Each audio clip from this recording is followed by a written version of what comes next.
What's up, guys? Today we are going to talk all things SEC Championship. Faith Family Football, it's what we do. That's Are you right. ready? Let's do it, man. Let's do it!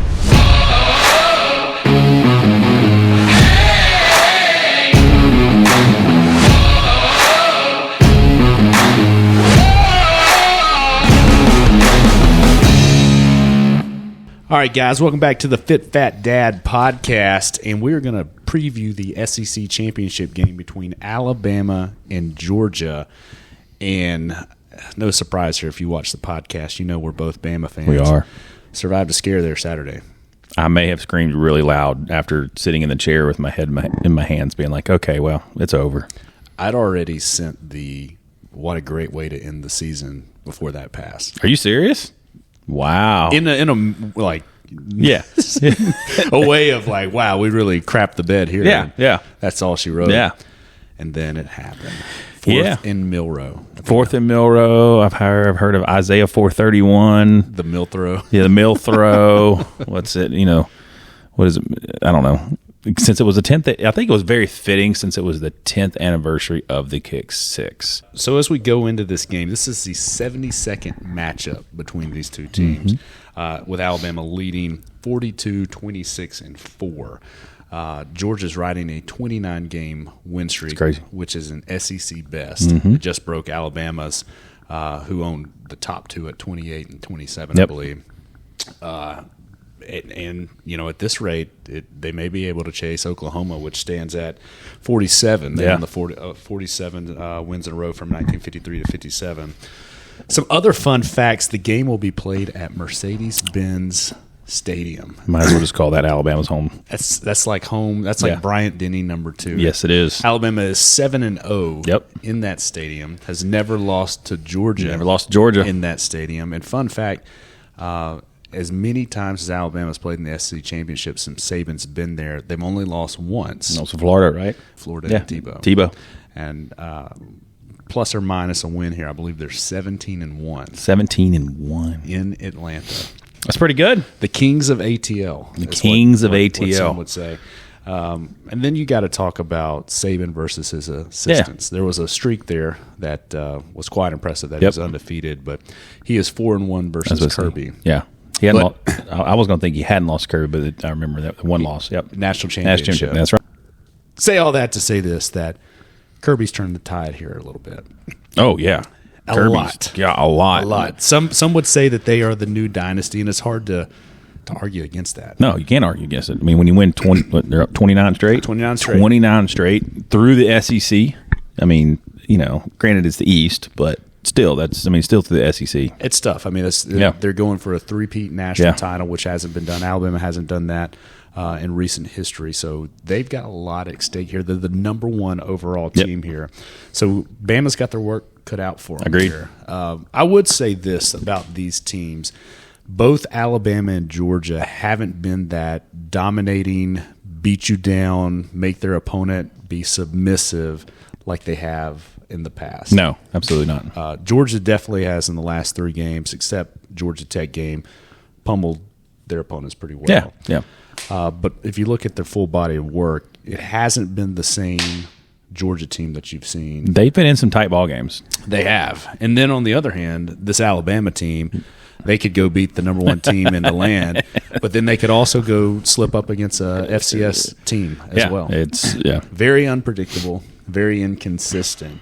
But Georgia struggled a little bit with UAB early in the season.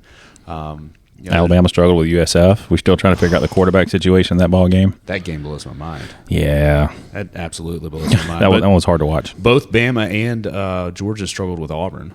Yep. Georgia had to go down the field and score late. And then we just talked about the last second prayer in Jordan Hare. And so, Georgia struggled early with South Carolina. They struggled a little bit with Vanderbilt. So these teams they're different. They're built different. They're not the same Alabama, Georgia teams of the past, but still very good ball clubs. It's going to be an interesting matchup. It really is. I think, they're both going to be hyped. They're both going to be ready to go, college football playoff spot on the line, like what we like to see in the SEC championship. I know we're going to go through some offensive and some defensive stuff here in a minute, and then kind of put our thoughts on the game. Yeah. But it's going to be interesting to see which teams really show up, because I think either one could lay an egg, and then I also think it could come down to a last second field goal, or it could be a last second win. Yeah, minus the last two games, which were besides the SEC, the 2021 SEC championship game, that 2022 national title game, it was a game until mid-third quarter. Yep. And then some injuries for Alabama got in the way, and then some late turnovers. But there's some interesting things that happened between that SEC championship game, where Alabama went in there as a total underdog and absolutely just beat Georgia down. Yep. And then the adjustments that Kirby made in the national title game were the key adjustments. Yeah, absolutely. And so when we go into this game here, it'll be interesting, because this is a different Alabama team, different offensive coordinator, different style of quarterback, different style of offense. What adjustments is Kirby going to make defensively? Yep. Will they be more like they were in the national title game, or will they be more like they were in and I'll break some fun facts down on that and why that's intriguing as we get into that. Let's hit one more highlight here, and you mentioned it. We talked about strength of schedule from an entire body of work. Alabama has had the stronger strength of schedule. Absolutely. Just recently, I think because they played Chattanooga at the end, it dropped them down to 31st, but they've been within the top 15 all year. And then now when you include Georgia, when they play the game, their strength of schedule will skyrocket as well. The stat I found, I think we were talking about it earlier, mine said 17. Yeah. Right? And Georgia was like, 58, 59, something like that? 59th. Yeah. 59th. And theirs will go up too. Yeah, absolutely. So they'll probably be top 30, but definitely a different strength of work. Although Georgia, their strength of schedule towards the end of the season was super strong. Agreed. I don't think anybody thought Missouri would be what Missouri is. No. And I don't think Alabama would want to play Missouri, quite frankly. That's a game that we don't want to have. So both teams are undefeated in conference play, getting in there. Huge game coming up. Let's start by breaking down the offense. Yeah, let's do it. And we'll look at both Georgia and Alabama, and we'll go positions, and then we'll say who we think has the edge here. Okay. When you look at the offensive breakdown, Georgia averages 496 yards per game. 310 of that is pass, 185 rushing yards per game, and 39.6 points per game. When you look at Bama, they are at 409 yards per game, which is 49th in the country. Georgia is 6th in the country. That's a little bit more balanced, 231 passing, 177 yards rushing, and 35.8 points per game. So you mentioned it early, different styles of offense.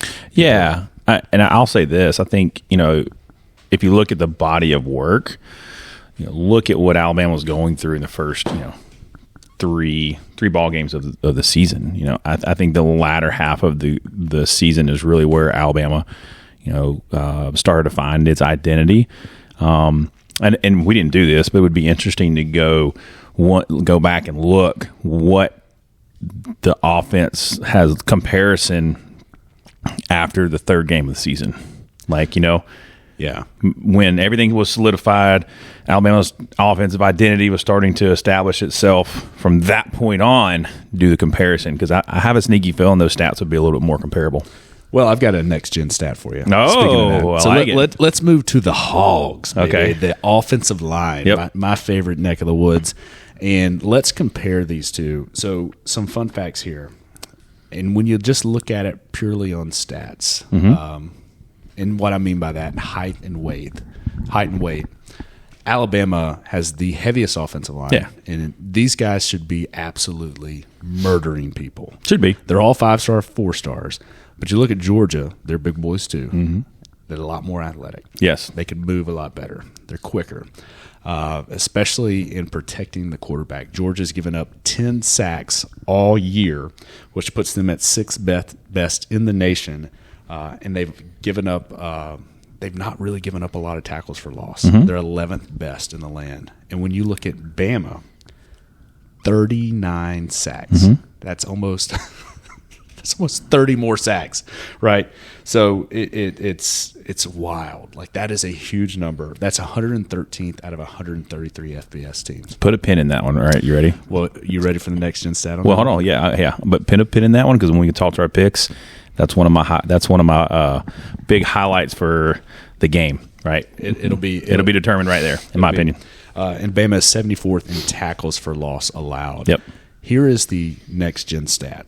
Okay, after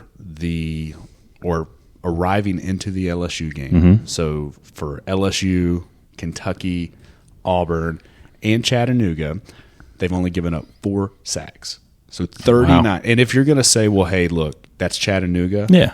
Okay. South Florida, I think they gave up the most sacks all year. Right. For South Florida, I think we're looking at, what was it? I've got it here. They gave up 5 sacks against South Florida. So you can't sit there and say, well, they were just going up against weaker competition. Yeah. Kentucky has got a great defense. Hey, ask Louisville. Yeah. Yeah. You know what I'm saying? Exactly. So but you've really got to give it up to that Georgia OL. But I'll go with you. Who has the edge here? Bama?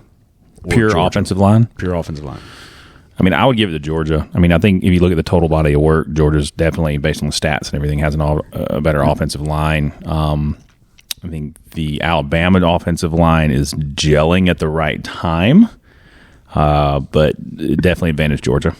Yeah, it's to me, there's no question. Yeah. There's no doubt. I mean, to give up 10 sacks all year. That's pretty good. I believe, I've got it here, Georgia gave up half their sacks in the Missouri game and the Vanderbilt game.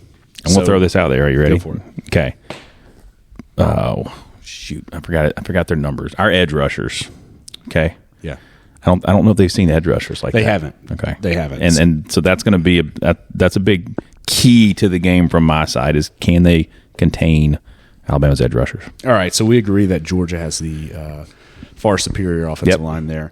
Although Bama is gelling. So let's move into the quarterback discussion. So you mentioned 2 different styles of quarterback. You have Carson Beck for Georgia, who likes to throw the ball a lot more. And he's got the best tight end in the game, arguably the best player in the game, at Brock Bowers. But then you got Bama. You got Jalen Milroe. He's more of a dual threat. I think he doesn't utilize his legs as much as he probably should, and can throw one heck of a deep ball. Yeah. He has come on strong late in the year, struggled early on, especially in kind of the mid-range passes, and even some of the shorter range, but is, I think, a stat at one point in the season, he was 90% of throws over 20 yards, which is insane. And if you watch the Auburn game, he put that one. He put it on a dime, man. That was a dime.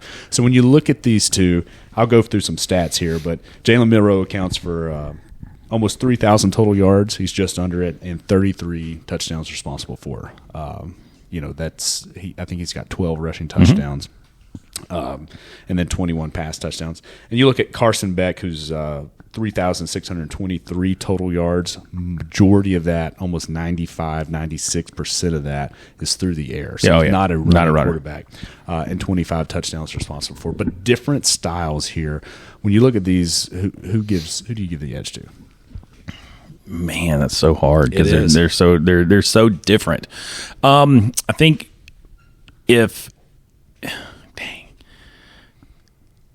I think I would give it to Milroe, and here's why. I think Alabama's secondary is going to be able to lock down Georgia a little bit more than what we've seen throughout the year, and I think Milroe can do more damage with his legs. That's where I think the advantage goes to. That's my take. Yeah, and we'll get into the coverage. I kind of disagree with you on that. Yeah. I'm hopeful that Bama's secondary, but they've had a lot of mental bust, and we'll get into that a little bit later. But I'm going to agree with you and go with Milroe. I think Milroe is somebody that Georgia's going to have to prepare aggressively for. Yeah. And just because he's dual threat, he's gelling at the right time. He's getting smarter in his reads, looking at multiple receivers instead of just going to one. But Carson Beck, I mean, that guy right there could be a future first-round draft pick. Oh, yeah. His decision-making. He can sling the ball. What was he, like 77%? or something like that. 73% completion rate. But the other thing too is he gets the ball out of his hands so quick. Yeah. So that's another thing. Not to take away from the offensive line, their great protection that they've had, but that's another reason there's only 10 is he gets it out and he makes quick decisions because his guys get open. He's got multiple targets. He hits so many different receivers, whereas Jalen Milroe was going after Jermaine Burton or Isaiah Bond. He's got those two guys, and then he may have an escape route. Larsson Beck, he shares the love. Yeah. I mean, you've got Brock Bowers, who seems to be always open, but I mean, and Lad McConkey, but he spreads the love. So it's different. So it's hard to evaluate, but I'm going to go with Bam. I just think he's Jalen Milroe, somebody that is just hard to prepare for. All right, so here is one that some could say is a pretty easy discussion, but I think that it's not as distant as we think. Let's go to the tight end group. All right. So when we look at the tight ends, you got Brock Bowers, right? The best tight end in the game. Absolutely. You got Oscar Delp on the other side. And then you got Bama, you got Amari Niblack, and you got C.J. Dupree, the Maryland transfer. When you look at this body of work, where are you going with? I mean, that, like you said, I think that's an easy one there is Brock Bowers. But he's banged up. I think that's a big thing. Did they keep him out of the Georgia Tech game to get him ready and be like, hey, we don't want to hurt him anymore? But I know he's nicked up. Is he playing at 50%? Is he playing at 60%? I have no doubt that he's going to play, but how effective is he going to be in the game? Yeah, and he had that high ankle tightrope surgery. It was like 6 weeks ago. I mean, that's a quick turnaround. It's very quick, and he came back, the Ole Miss game? Yeah. Did you watch that game? I did not. So he moved like he never had surgery. I mean, I was quite amazed at how he made the cuts. He was still able to block. That's crazy. Every now and then he would limp over to the sideline. So it'd be interesting to see how he didn't play last week. So I think he's got another week to heal up. But we saw that with a lot of Alabama players. Tua had that. And he just never was the same. It's something that could get aggravated. Yes. But if he plays the way he did against Ole Miss, I mean, if that's a 70% Brock Bowers, 70% Brock Bowers better than every tight end in the league. I would say on Bama side, Amari Niblack, he is somebody early in the season that I was just really against. Great athlete, can go up and get the ball, matchup nightmare. Very soft on the inside, won't block anybody. He has really come on and matured. Yep. He can block nowhere near the quality that Brock Bowers can, or Oscar Delp. On the other side, those are big boys. Yeah. Those are big boys, and they'll move people off the ball. He's not the guy that's going to blow somebody off the ball, but he's gotten better at getting in the way and slowing down a lot of the edge rush. But I think he's another key. I think the tight ends is something to look out here, especially with Amari Niblack. I mean, he's a guy that's got speed. He's a big target. He can go and get the ball. All right. I like it. But I'll agree with you. We'll go with edge. We'll go with Georgia here. So let's keep moving here. Let's go wide receiver here. On Bama, you got a good group. You got a lot of younger guys led by the more senior Georgia transfer, Jermaine Burton, Isaiah Bond, Kobe Prentice, Kendrick Law. On Georgia, you've got Lad McConkey. You've got Dominic Lovett. Marcus Rosemead, Jack Saint, and Dylan Bell, among others. And we're not including the tight end group here of Brock Bowers here. But when you watch these guys, who are you giving the edge here? I think I'm going to get it to Georgia, and the reason I say that is just how Georgia's quarterback distributes the ball. Obviously, they're getting open, right? And I think Alabama has struggled at times to get multiple guys open, right? Hence Bond and Burton are kind of the Law's come a long way, right? But and that may be a little bit of Milroe, hit quarterback play, but I definitely give advantage to Georgia on this one. Yeah, Lad McConkey is one to keep in. And what, again, to your point with Carson Beck being able to get the ball out to a lot of different people, well, that means you got to cover and really pay attention to a lot of different people. And then, oh, by the way, you've got Brock Bowers running underneath, and not to mention going deep. I mean, he's another matchup nightmare. Yep. Lad McConkey is who was the guy from Clemson not too long ago? Oh, blowing my mind. But possession wide nightmare. receiver, Yeah. and really hurt Alabama every time. That Lad McConkey's that same type of guy that get after that. But when we look at just the pure talent and athleticism, I'm going to go with Bama's wide receivers here. Oh, okay. The key that we all need to watch here is Jermaine Burton has come on strong. But he lets his emotions get the best of him. Yep. And we've seen him multiple times. He makes a big play. He goes and taunts. And again, going against this old school, how is that going to be? Yep. Right? What is that going to look like?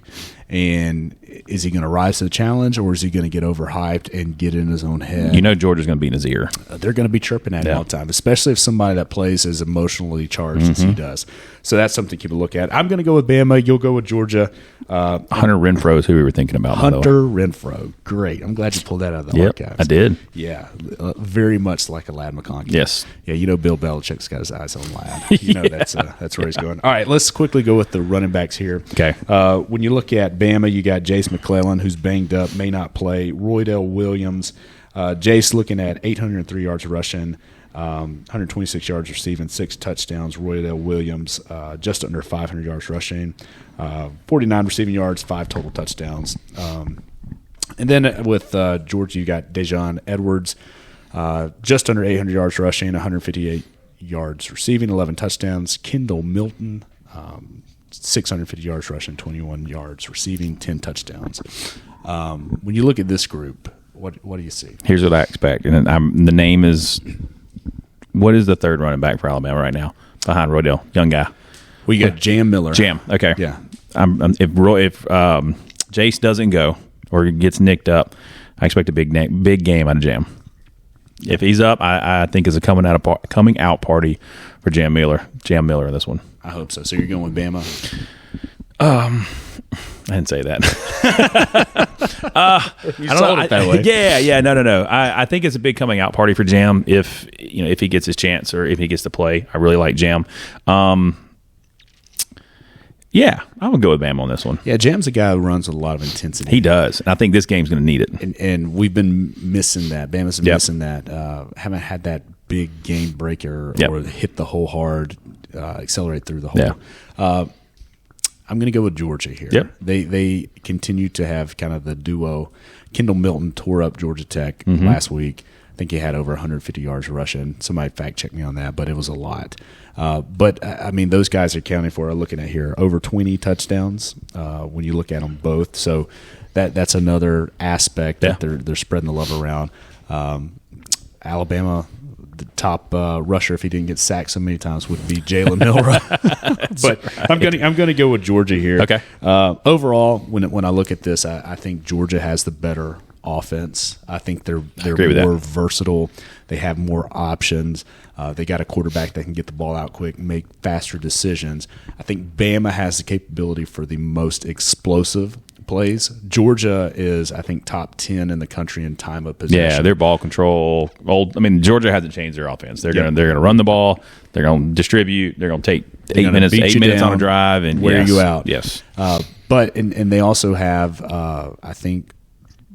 And it's very close, but I think they edge out Alabama on third down. That doesn't surprise me. Yeah. So they make a lot of third downs. Alabama does too.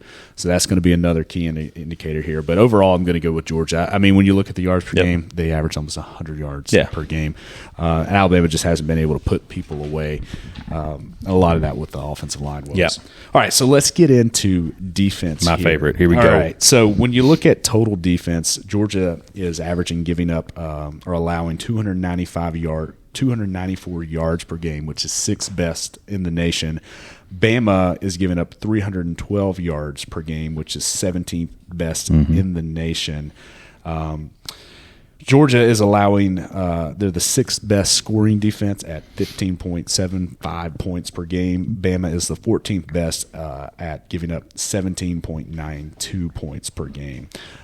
When you look at just those numbers, very even, and it looks like you would give Georgia the edge. But when you break down a lot of what's behind those numbers, I think it's pretty revealing that there's one clear winner in who's going to be the overall defensive champ here. Oh, yeah. At least on paper, right? Yeah. So Initial thoughts about defense before we go into me personally, I don't think there's a question. I think Alabama's got a better defense. That's just. I understand what the statistics say. Statistics, yeah, the stats say. But I think Alabama's got a better defense. I'll leave it at that, and then we can go in position. Which feels good to say. I think if you know me, I'm not a fan of the former Alabama defensive coordinator, Pete Golding. And it's been a while. Yeah. It's been a long time coming to say that I feel good about an Alabama defense that's mean, tough, aggressive. It's Kevin Steele, man. This is his Kevin Steele defense right here. It takes in year one, so they're going to grow. Pete Golding would do well against the Mississippi States of the world, the Ole Miss of the world, but you get in the big games with big, powerful offense and weapons, you're giving up 40, 28, or 40, absolutely. 50, whatever points. All right, so let's get into a little bit of the meat of this. When we look at team sacks, right, there is a huge difference here. And team tackles for loss. Yep. Huge difference. We looked at some pretty – a little bit greater than marginal difference in offenses, but this is the biggest difference between the two teams that we've gotten right here. So Bama ranks 9th in the country in team sacks, averaging a little more than 3 per game, and then they're 33rd in the nation with tackles for loss, averaging 6 per game at average of negative 75 yards. Georgia, on the other hand, 64th in the country in sacks, averaging just at 2 per game, and then 98th in the nation in tackles for loss with right about 5 for minus 60 yards here. So that's kind of unusual to say that about a Georgia defense based on what they had, especially with the defensive lines in the past, their linebackers in the past. I mean, they're probably a younger group there.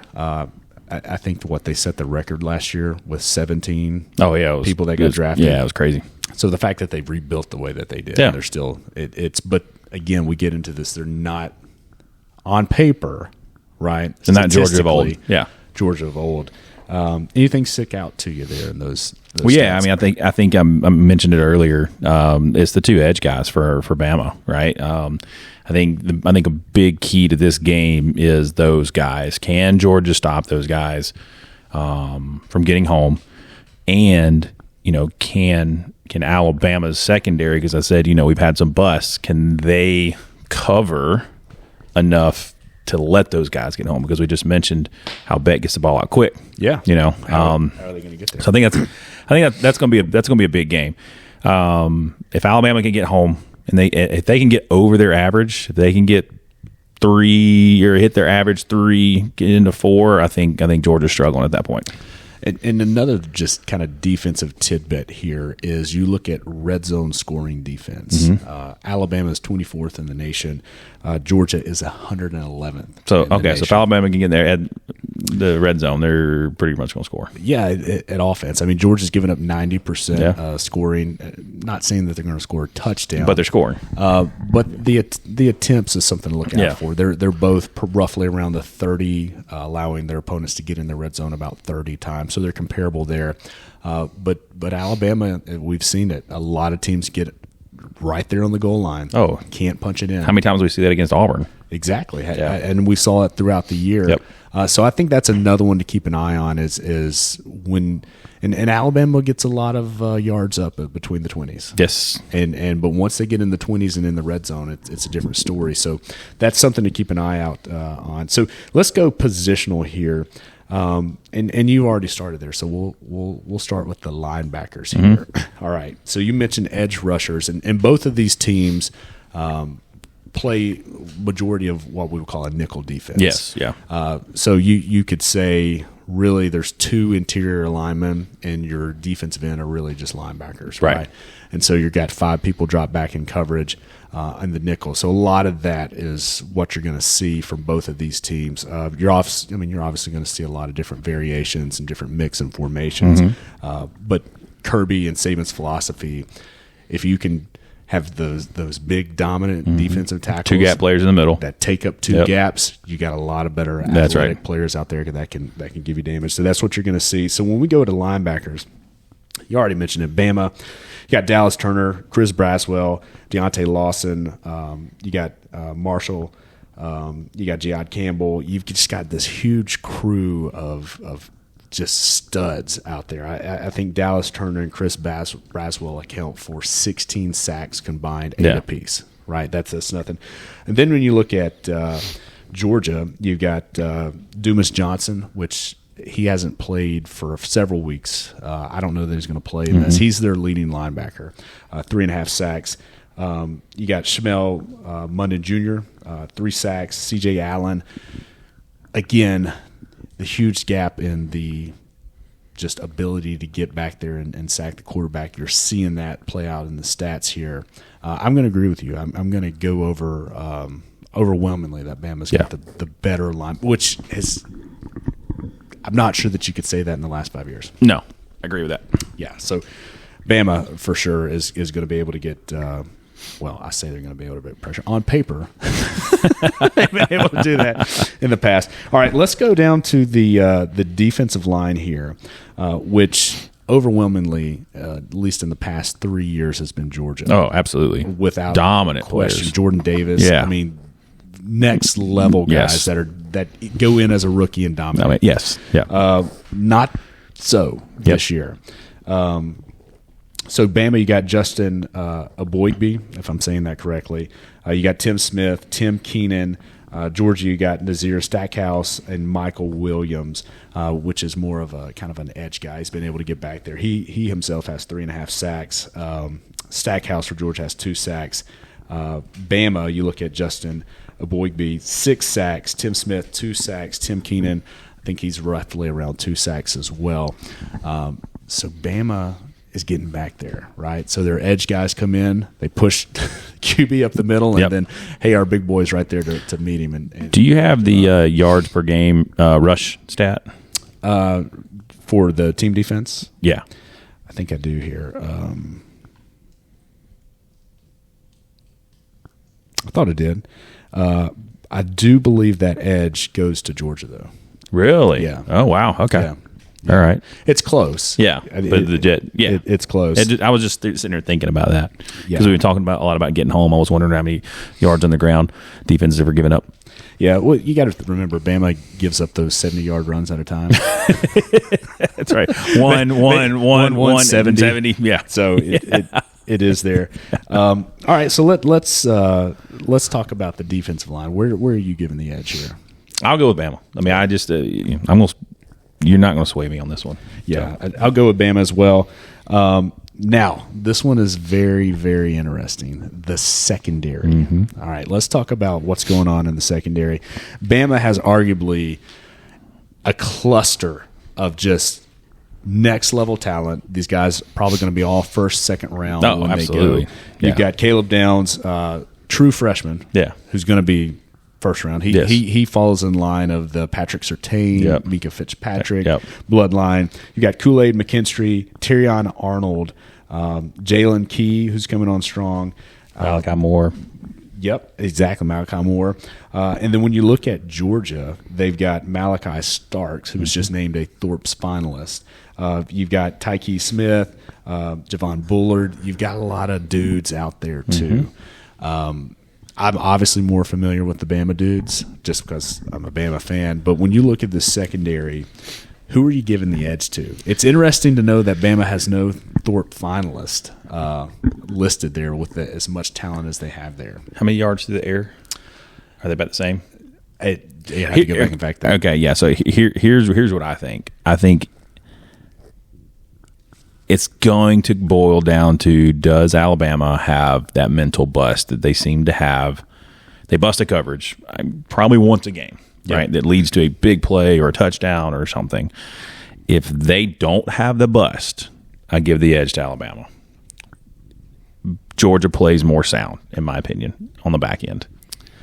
Yeah, it's agree with you on that one. I'm gonna give the edge to Georgia on this, just because I think with the collection of talent that's there, I would give it to Bama. But something's going on there between the ears. Yep. Whether they're getting fooled by motion or movement or are all this eye candy, they bust. Yep. And when they bust, it's like you've got. I mean, look what happened in Texas. Guy standing there in the end zone multiple times by himself. Yep. And that's really concerning. And you haven't seen that with Georgia, at least not as much. Yeah. Those things can't happen in this game. Nope. And I've talent. I would give it to Bama just overall in terms of quantity. Yep. But the mental errors, man, can't have it, and that's costly, regardless whatever the talent you got over there. So I'm going to go with Georgia. All right, so let's move here to the keys to the game here. All right, so we'll start with you. What are the things to keep your eye on? What do we need to watch out for? And then I'll go, and then we'll go with our picks. All right. So right out of the gate, Alabama on the offensive side, if Milroe uses his legs like he did in the LSU game, that's going to be a game changer. Because I think if you look back at the Auburn game, he was very tentative of doing that. You know, I mean, I think he got 2 ran past line of scrimmage and tried to throw the ball. Yeah, right. I think he did it twice during that game. You didn't see that. He was very definitive in the LSU game, and you know, basically won the game with his legs. I think that's key number one. Jalen using his legs against the Georgia defense. So that's number one. Number two is can Georgia run the ball? Yeah, that's my big thing. I think we know what we're going to get right for Georgia. You know, Beck's going to throw the ball around. If Bowers or McConkey, you know, those are his guys, right? Even though he spreads it around, like those two guys, like that, they're his go-to. So we know that's coming. But can Alabama stop the run, and for Georgia, can they establish the run? I think if Georgia's running the ball, it's going to be a long day for Alabama. Yeah. Anything else? I mean, I could continue to go on, but that's my top two. Yeah, Miller using his legs and Georgia running the ball. Yeah, I mean, to do the old commentator thing, it's you're going to see a lot of third downs. Yeah. Who's going to win third down battle? On paper, it looks like Georgia is, but they're very close within that. Penalties. That's going to be another thing, right? Bama is one of the most penalized teams in the country. Georgia, one of the least penalized teams in the country. Bama's gotten it together the last recent games, just like they've gotten their offensive line together. So those are things those are no-brainers that are going to come to that. One of the things that was very interesting, if you go back and watch the 2021 SEC championship game when Alabama didn't stand a chance and Alabama just went in there and destroyed number one Georgia, who hadn't had anybody come close to them. What Kirby did with his defense is he dialed up a lot of pressure, and he went one-on-one on the outside. My guys are as good as your wide receivers. We're going to go one-on-one. And that created a lot of gaps, and Bryce picked them apart, right? They picked up the pressure. Bryce was able to make quick throws. They got absolutely destroyed in that game. All right.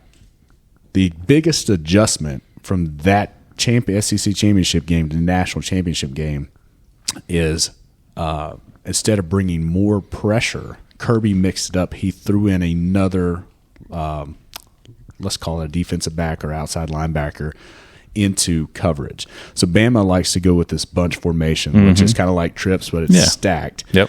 And they would, in the SEC championship game, they go 3-on-3. So Kirby put out another just kind of floater out there to kind of play some mixed zone kind of man coverage out there. And that really hurt Bama. And then what they would do is bring in an extra edge rusher, right, off the backside edge, right, and then run some games between the tackle and the defensive end. So Bama had to slide protect on the left side to pick up that extra rusher, and then they had to play one-on-one. And that really created a lot of frustrating pressures. And then the game was close, some injuries. Ultimately, it got the best of Alabama. Now, when we look at Jalen Milroe, who is somebody that can beat you with his legs, and not just beat you with his legs, you better pack your lunch pail when you hit him. Did you see what he did at Auburn? I mean, he's a truck. I think Kirby described him as a bigger, thicker Lamar Jackson. So, unlike Bryce Young, where you can kind of blow on him and get, they're going to have to be prepared, right? So, I think the biggest thing is, are you going to, if I'm Kirby, are you going to put that guy in there to spy, right? Right, and now you give up pass protect, you give up that kind of the coverage. I don't think Alabama's wide receivers are as good as they were with Mechie and James Williams. But they are guys that can beat you deep downfield. So that's a huge decision that they've got to make is, do I commit a guy to Milroe or do I commit a guy to coverage, right? So that's going to be a really key game. And how does Alabama handle that? Because we've seen it all year long. They are going to line two linebackers up there on the edge. They're going to make Caden Proctor get out there and move it. And he's not been able to do it. And he's not going against anybody that's going to give him as much chaos as Georgia will. So the edge is what it's going to come down to, and then how are they going to do with Milroe? Oh, we agree with that. We said the edge. I said Alabama, and you said it's going to be the edge, huh? It's going to come down to the edge. I like it. So we'll see what they did there. I think if you're Bama, you've got to get Milroe running early. Yes, 100%. And I think that's something that they did in the LSU game.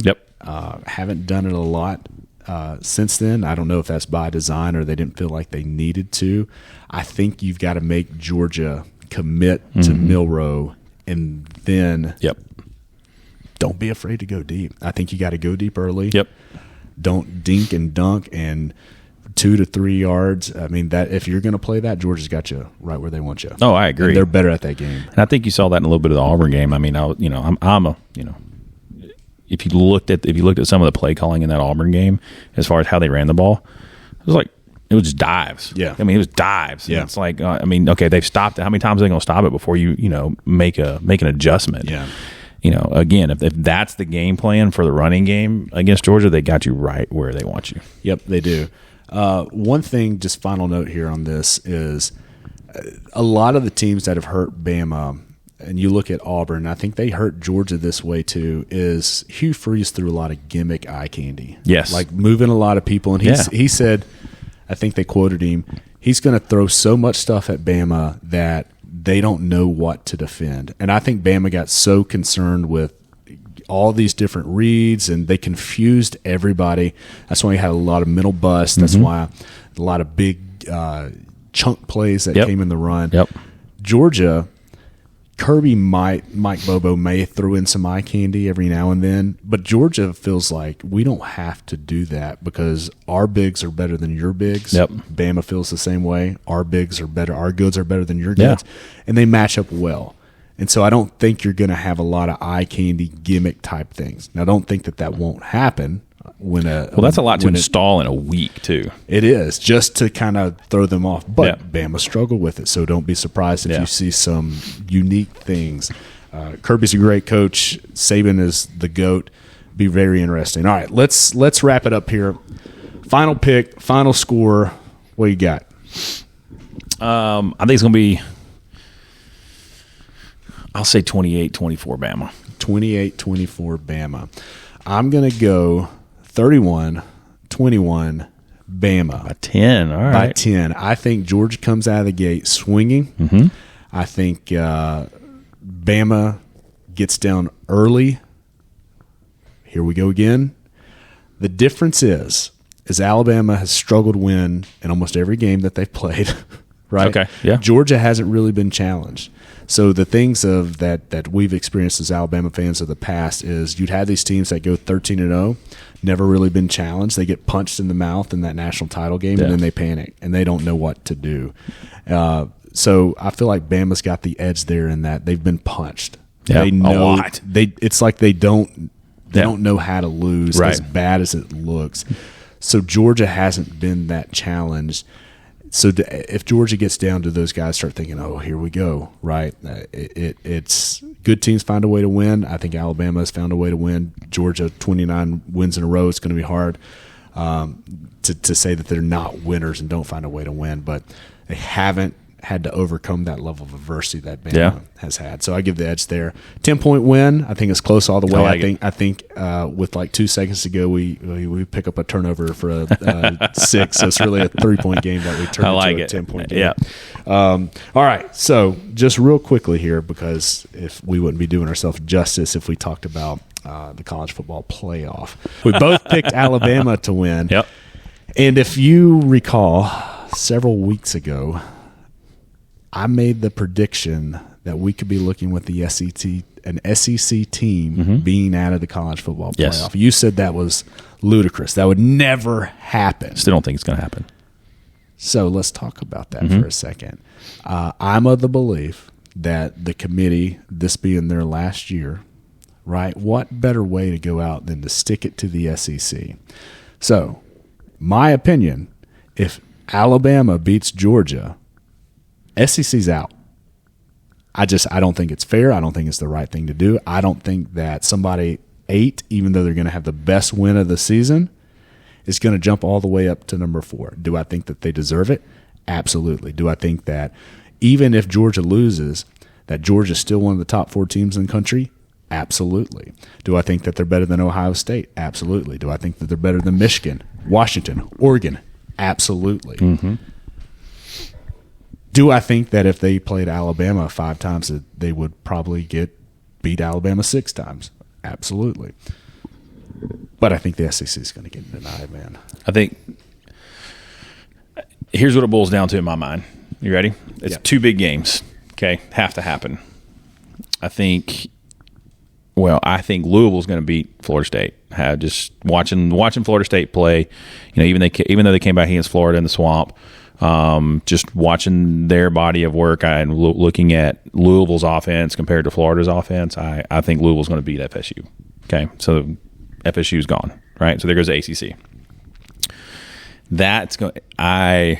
If Oregon beats Washington for the Pac-12, I agree with you. If Oregon beats Washington for the Pac-12, SEC gets left out. There has never been a team that the committee has wanted so hard to be in there than Oregon. Well, yeah. It blows my mind that Oregon is almost a double-digit favorite in this championship game that they're going, even though Washington has the edge here. So Pac-12's in. The Big Ten is in. Okay. And then I think that Florida State will handle Louisville. Had Louisville not lost to Kentucky at home, I would think there would be a little bit different taste there. Okay. I think Florida State finds a way. Okay. So you've got in the ACC. Okay. And then we're going to go down to, you got Michigan too. Yeah. So you got that's the Big Ten. That's the Big Ten. That's right. I'm sorry. Yep. So then you go down to the Texas-Alabama debate. And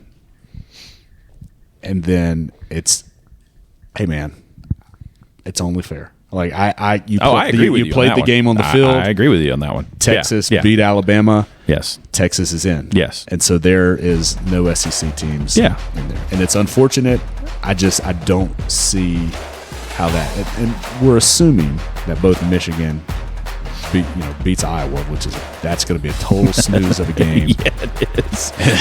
And then we're assuming that Texas beats Oklahoma State as well. So this is the best championship Saturday across all of college football that we've had in a long time. Yes, there's so much on the line. Yeah. So it's gonna be fun. Well, guess what?